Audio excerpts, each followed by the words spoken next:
여러분 안녕하세요. 하나님 바로 알기의 바알입니다. 오늘 여러분과 함께 나눌 책은 미우라 아야코의 세 번째 자전 소설인 빛이 있는 동안에입니다. 이 책은 미우라 아야코가 믿음 생활을 하며 다양한 주제에 대한 자신의 생각을 기록한 글입니다. 죄, 인간, 자유, 사랑, 허무, 관계, 부활, 성경, 기도 등 다양한 단편을 엮은 책입니다. 과거 미우라 아야코가 살던 시대에 했던 고민들이지만 지금 읽어도 공감되는 부분이 많습니다. 저는 오늘 다양한 주제 중 자유에 대한 미우라 아야코의 글을 소개해 드리려 합니다. 나머지 다양한 주제는 책을 통해 직접 읽어보시기를 추천드립니다. 미우라 아야코는 자유에 대해 이야기하며 이렇게 글을 시작합니다. 기독교 신자가 되면 갑갑하겠죠? 나는 자유롭게 살 수 없게 될까봐 믿음을 가지기가 싫습니다. 라고 말하는 사람이 많다. 자유롭게 산다는 것은 대체 무엇인가? 우리는 정말로 자유롭게 살고 있는 것일까? 여러분 어떻습니까? 살면서 자유라는 말을 참 많이 말하며 살아갑니다. 그런데 진정한 자유는 무엇일까요? 그리고 여러분은 진정 자유롭다고 느끼고 계신가요? 지금부터 미우라 아야코가 생각하는 자유의 의미에 대해 전해드리겠습니다. 이 내용을 들으며 여러분이 생각하는 자유에 대해서도 함께 생각해 보시기 바랍니다. 미우라 아야코는 기원전 인물인 디오게네스가 남긴 말을 인용합니다. 자유로운 사람이란 언제나 죽음의 각오가 되어 있는 사람이다. 그리고 이어서 지금으로부터 100년을 훨씬 넘은 1909년 죽은 한 사람에 대해 이야기합니다. 책의 내용을 그대로 전해드립니다. 진짜 자유인은 죽음으로부터 자유롭지 않으면 안 되는 것이다.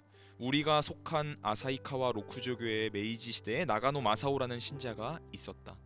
이 사람은 아사히카와 철도 운수 사무소의 서무 주임으로 주일에는 교회 학교의 교장으로 봉사하고 계셨다. 참으로 신앙심이 강한 분으로 감동적인 에피소드가 많다. 이 사람은 매년 정월 초하루면 유언장을 썼다고 한다. 그리고 그런 유언장을 늘 품 안에 간직했다. 그 유언장을 여기 소개하고 싶다. 첫째, 나는 감사하며 모든 것을 하나님께 바친다. 둘째, 나의 큰 죄는 예수님이 속해 주셨다.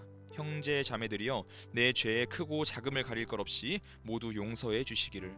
나는 형제 자매가 나의 죽음으로 아버지 하나님께 가까워지고 감사의 참뜻을 깨달아 주길 기도한다. 셋째, 어머니나 친척은 기다리지 말고 24시간이 지나면 장례해 주도록. 넷째, 내 집의 역사, 일기, 그 밖에 내가 쓴 것 및 편지, 엽서 포함 등 모두 태워버릴 것. 다섯째, 화장을 하며 가급적 허례를 피하고 이에 대한 시간과 비용은 가장 경제적으로 할 것. 염습 따위는 필요 없으니 마땅히 폐지할 것. 이력의 낭독, 의식적 소감 등은 하지 말 것.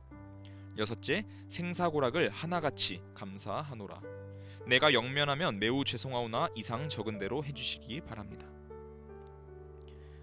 이 유서를 보면 나가노 씨가 가장 말하고 싶었던 것은 장례식 등 형식적인 것은 되도록 간략히 하고 그것보다도 하나님에 대한 감사와 자기 죄의 용서, 자기 죽음으로 하나님께 가까워지기 바란다는, 이를테면 자신의 일에 관한 것이 아닌 하나님에 관한 일이었습니다.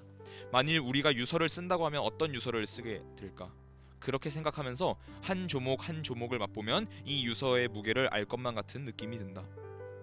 1909년 2월 28일 나가노 씨가 나요리에 출장 갔다가 돌아오는 길에 타고 있던 차량이 돌연 시오카리 고개에서 분리하여 역주하기 시작했다. 연결기의 고장이었다. 승객들은 곧 흑빛이 되며 어쩔 줄을 몰라 했다. 전복 사고를 건넸던 것이다. 그때 나가노 씨는 순간 손을 모으면서 기도를 드렸다 싶자 즉시 얼어붙은 밖으로 뛰어나가 핸드 브레이크를 돌려 기차를 서행시켰다.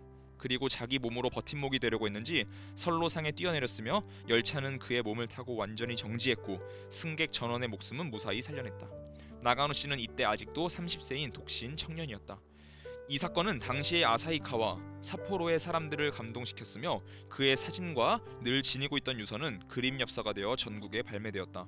나가노 씨는 내 소설 시오카리 고개, 한국 제목으로는 설령의 주인공 나가노 노부오의 모델이다. 이 나가노 씨야말로 참으로 죽음으로부터 해방된 자유인이라 할 수 있는 게 아닐까? 그에겐 선로에 뛰어내릴 자유도 있었지만 뛰어내리지 않을 자유도 갖고 있었기 때문이다. 하지만 그는 뛰어내렸던 것이다. 이것이야말로 죽음으로부터 자유이고 인간이 가져야 할 자유의 극치가 아니고 무엇이랴. 진리를 알지니 진리가 너희를 자유케 하리라. 고 성경에는 쓰여 있다. 우리는 마음을 억누르고 자기를 응시해보자.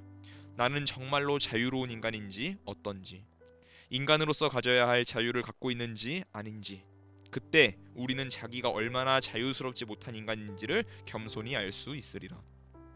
자기가 자유스럽지 못한 인간이라고 솔직히 인정할 때 우리는 참된 자유의 길을 걷기 시작한다고 해도 좋을지 모른다. 여기까지가 책의 내용입니다. 무엇이 이 사람이 철로에 자신의 몸을 내어 던질 수 있도록 용기를 주었던 것일까요? 온전한 하나님의 사랑이 그 사람의 마음에 있었기 때문이라고 저는 생각합니다.